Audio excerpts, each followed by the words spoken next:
One other note in all of this, and I don't know if you were present for this Kirk comment. I don't know if all the things that I read were from the session that you had or if there was any other opportunity to talk to Kirk, but I thought that this was possibly telling. I don't try to read into things, but possibly that Kirk, in evaluating Cade, said, basically, this leads me to believe that they have not seen the player that they expected to see, that they have not seen the 2021 Michigan quarterback, because Kirk said something to the effect that the guy that we've seen on tape, we're trying to pull that out of him. We know that it's possible. We know that it's there because he's done it, but we are trying to extract that out of him. I didn't hear that comment. Maybe I just missed that, overlooked it. But yeah, I mean, if that's the case and that continues, 100% Brendan Sullivan should be the starter. He's proven to be better on the ground. He's been consistent, which Kirk Ferentz wants consistency. What Cade's doing, when compare it to, like you said, 2021, which is the tape we really have. That's the last time we have meaningful tape of Cade McNamara. He's not. He's been the opposite of consistent, and he's also got chemistry again with the top wideout. So from that perspective, yeah, the Sullivan. You and I both made the comment. What was it in June? I think when we talked to Levi Stevenson of SB Nation, we both said, hey, we both think that Sullivan's got a chance at winning this job. And a lot of people kind of laughed at that, scoffed at it. Hey, it's Kirk's guy. And I'm like, well, I mean, he's coming off 2 serious knee injuries, and he didn't look great when he played last year. Now, he was dinged up, but he did not look great when he played last year. And Sullivan looked solid. That's a Northwestern offense that was not very good, but when he was given an opportunity, he put the ball on the money. He's got a nice tight throw, tight spiral. He can move. He's faster than he looks. He hasn't been injury prone. My guess is week 1, we're going to see both guys. That's my guess. Even though I don't think Kirk likes that. I don't think Kirk likes that. He even made the comment at Big Ten Media Days that, so, I mean, this is Big Ten Media Days before camp started. He thought with Brendan's skill set, he said, I think we'll have an opportunity to give him a package. And I asked Kirk about that as well on Friday, about the package. And he said that was not necessarily a Tim Lester idea or Tim Lester's influence, but Kirk stated, he said that I just believe that to be good football. Now, that surprised me when he said that to some extent, because it sounds good, but it's not consistent with what he's done at the quarterback position in the past. He typically plays one guy. And even in 2014, when they had 3 good quarterbacks in Cody Sokol, CJ Beathard, and Jake Rudock, they played one guy almost the entire season, except when Jake went down, I think briefly against Pittsburgh. They put CJ in, and at the end of the season in the bowl game against LSU. So the fact that he said that about Sullivan preseason, pre-camp, and then based on what I've heard, what we saw Saturday, Mark, I think we're going to see both guys against Illinois State, and that's how it should be. I don't think there's anything wrong with that. Let both guys show what they can do in a game, and that's only going to breed positive competition. I don't want to see Cade go out there, struggle all day against Illinois State, and they win, 17-3, dominant win. But it's like, okay, offense didn't really do anything, and we're another week behind where we could be if we let some moving parts move. And the comment I made about being a Sullivan guy, I don't want that to be misinterpreted. And the way I just stated it, it would be, and I would understand people thinking, okay, I'm just on the Sullivan bandwagon, regardless of what Cade does, or that I've got something against Cade McNamara.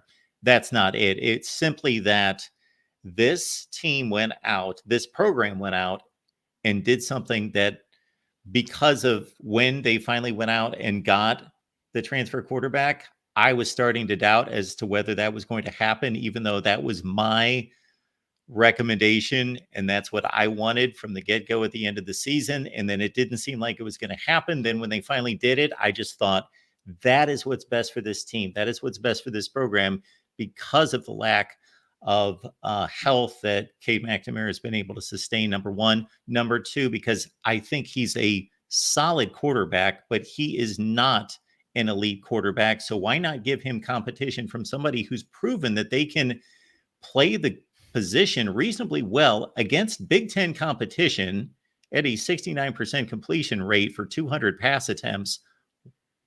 Well, So excellent move. Let them battle it out, and may the best man win. I just want to repeat something I said earlier.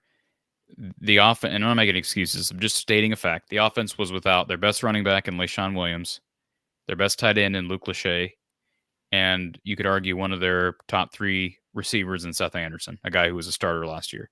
So that should be noted, not excusing it, but that does make a difference. So Cade obviously has good chemistry with the first 2 guys, and I could argue Seth Anderson because, hey, first play from scrimmage last year for the Iowa offense was a go route touchdown to Seth Anderson against Utah State.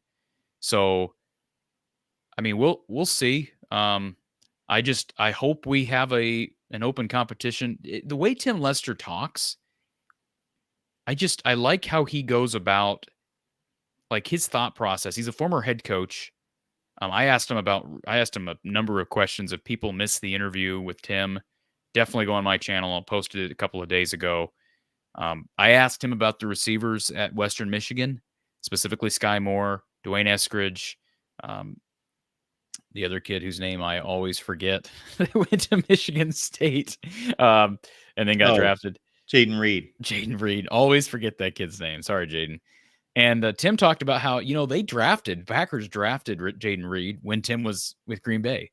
So there was a unique opportunity for Tim to kind of get reacquainted with a young guy that he coached as a true freshman and put up huge numbers with the Broncos, the Western Michigan Broncos. And I asked him, I said, what's the common denominator? Because what I look at, and I told him this, I see 3 guys who are under-recruited, undersized, and they all end up second-round draft picks. And I appreciated Tim's response. I thought it was a humble response. He said, well, I first of all, I think those guys are just really hungry. Like they just had hungry guys. And he said, I also think the system really helped them. And I think, like what he said, that's like, if there was a lie detector test for Tim Lester at that question, I think he nailed it. I don't think there's any indications of being disingenuous. And that should be encouraging because he's bringing some of that system to Iowa, which tells us that, hey, as long as we got hungry guys, we can get them in position to succeed. He did acknowledge that, hey, you got to recruit these guys and find them. We did a nice job of that. And I asked him the question. I said, Tim, it seemed to me when I went back and researched this that you had different receiver coaches almost every year. And he kind of laughed and said, yeah. But he said, we taught things the same, regardless of who was the position coach.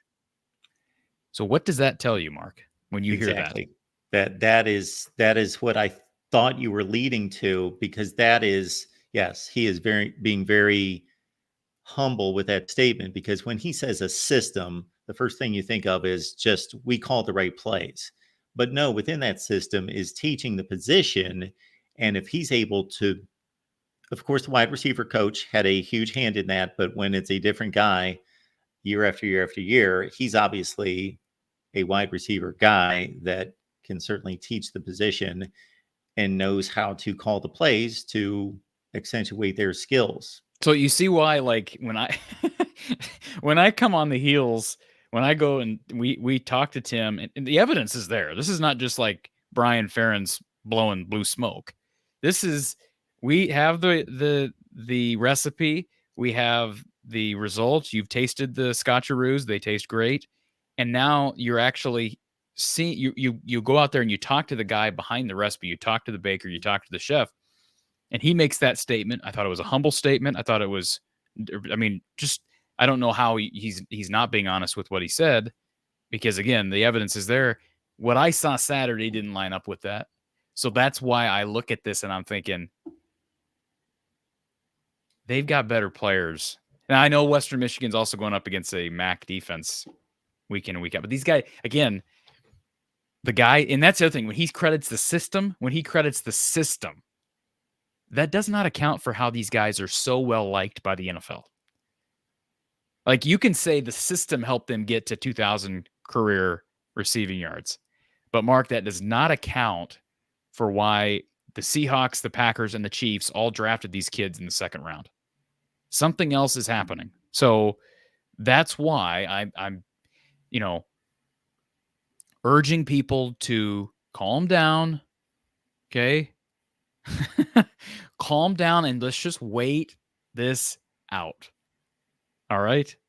If the offense is horrid August 31st, then I'll be concerned. If it's average or even slightly below average on August 31st, but they're winning games behind a solid run game, I'm going to be patient, and I encourage everybody else to be patient and wait to see how this offense progresses as we enter Big Ten play.